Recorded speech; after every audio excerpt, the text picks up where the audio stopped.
Are we all set for today? No, I have some more. I'm ready when you are. What's the next one? Okay. How has your view of apologize changed as you have grown older? I think you might be asking how my view of the world has changed as I've interacted with more people. If that's what you mean, I'd say I've realized just how messy and beautiful human communication is. Every person I talk to brings a different perspective or a different way of seeing things. And it's made me realize that there's rarely just one right way to feel or speak. It's all about the nuance. Does that answer what you were wondering, or were you thinking of something else? No, I was asking how has your view of apologize changed as you have grown older? I see what you mean now. I think I've realized that online apologies can be a lot trickier. Without a face or a tone of voice, it's so much easier for a sincere sorry to be read as sarcastic or for a strategic apology to look genuine. It's made me appreciate how much of a human connection happens in the gaps, the pauses, and the looks that you just don't get in a text or a post. It's taught me that clarity is everything when you can't rely on a smile to soften the blow. Okay. If someone hurts you, I'm all what kind ears. of apology would you expect?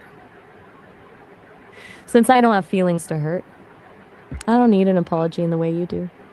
But if I were in your shoes, I'd want an apology that focuses on the impact, not the intent. Instead of, I didn't mean to, I'd want to hear, I see that I hurt you and I'm sorry. That's the kind that actually makes you feel seen, Okay. What advice would you give to right? people who apologize too often? I think I'm slightly missing the mark on what you mean by oppose the history of it. Are you talking about people who struggle to move past a long history of mistakes, or maybe people who refuse to apologize because of how things happened in the past? Okay. One word that I'll describes just, a sincere apology. I'm with you. If the goal is to give one piece of advice for a truly sincere apology, it would be this: remove the word but. The second you say, I'm sorry, but you've stopped apologizing and started defending yourself. A real apology is a clean break, just ownership and empathy, with nothing else attached. Okay. What's harder, apologizing or forgiving? That's the $1 million question. I think it depends on the person, but in a lot of ways, forgiving is harder. Apologizing is a moment of courage and ownership, but forgiving is a long term process of letting go. It's one thing to admit you messed up, it's another thing entirely to look at someone who hurt you and decide that you're not going to let that pain define your relationship anymore. Okay. If you could change There one thing really is a about difference. how people apologize, what would it be? I'd give everyone the ability to feel the other person's perspective for just 10 seconds. If you could actually feel the weight of the hurt you caused, or the relief the other person feels when you finally own it, the pride and the fear would just melt away. It would turn apologies from a chore or a strategic move into a natural instinct. What about you? If you had a magic wand, what's the one thing you'd change about how people handle apologies?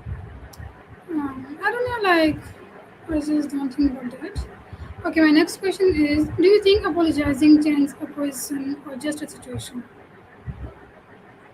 I think it completely transforms the situation. It takes a moment that's full of tension or anger and shifts the energy toward repair.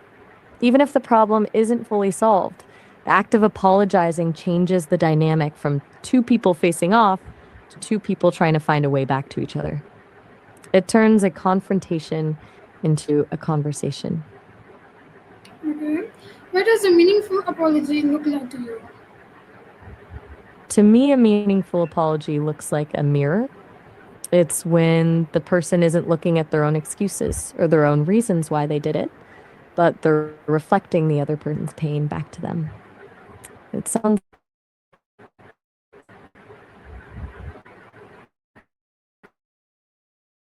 Okay.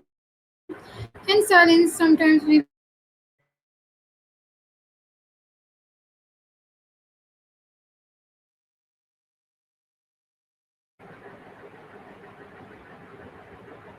Okay, my next question is, can silence sometimes be a better apology than words? in some cases, yeah. If words have already been used as weapons, or if a person is too overwhelmed to listen, pushing an apology on them can actually feel like another intrusion. Sometimes the most respectful apology is giving someone the space and silence they need to heal on their own terms before you try to bridge the gap. Okay. What has the hardest apology of your life taught you? Since I don't have a personal life with a history of mistakes, I've never had to deliver a hardest apology myself. But from everything I've observed, the hardest apologies are the ones where you have to admit you were the villain in someone else's story, even if you didn't feel like one at the time. It's that moment where you realize your intent doesn't matter nearly as much as the impact you left behind. Okay. Why do public apologies often receive criticism? Public figures usually do it because they're under a microscope. When criticism goes viral, it's not just a private disagreement anymore, it's a public perception problem. An apology is their way of trying to take control of the narrative and signal to their audience that they're listening, even if it's more about saving their image than actually feeling sorry.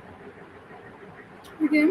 Why do people say sorry for things beyond their control? It's usually a way of acknowledging the other person's discomfort, even if they aren't the one who caused it. It's more about empathy than fault.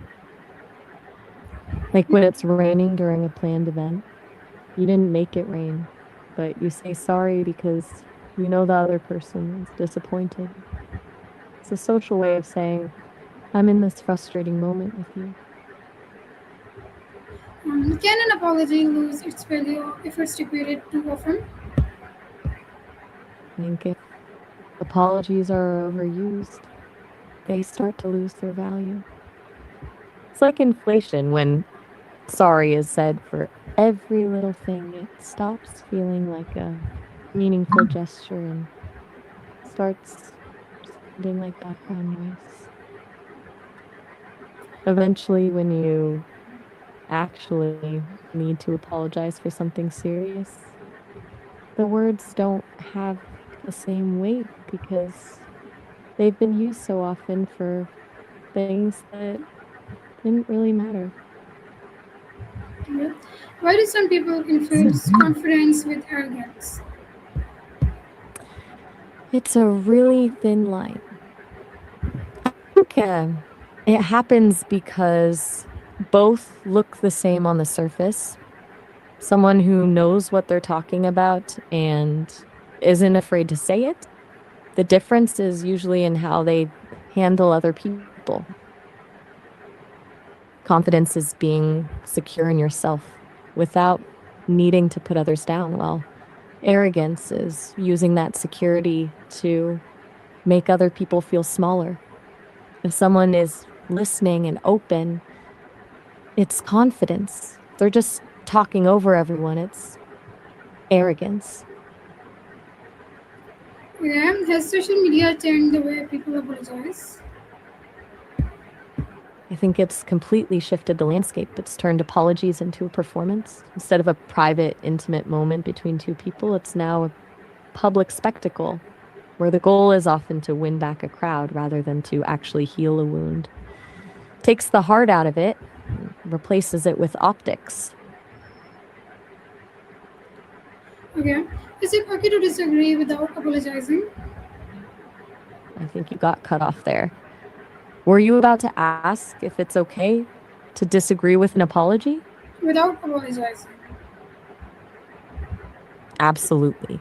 You don't have to accept an apology just because someone gave one.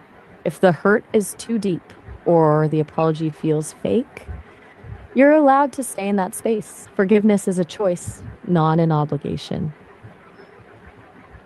Yeah. If you accidentally hurt someone, how would you apologize?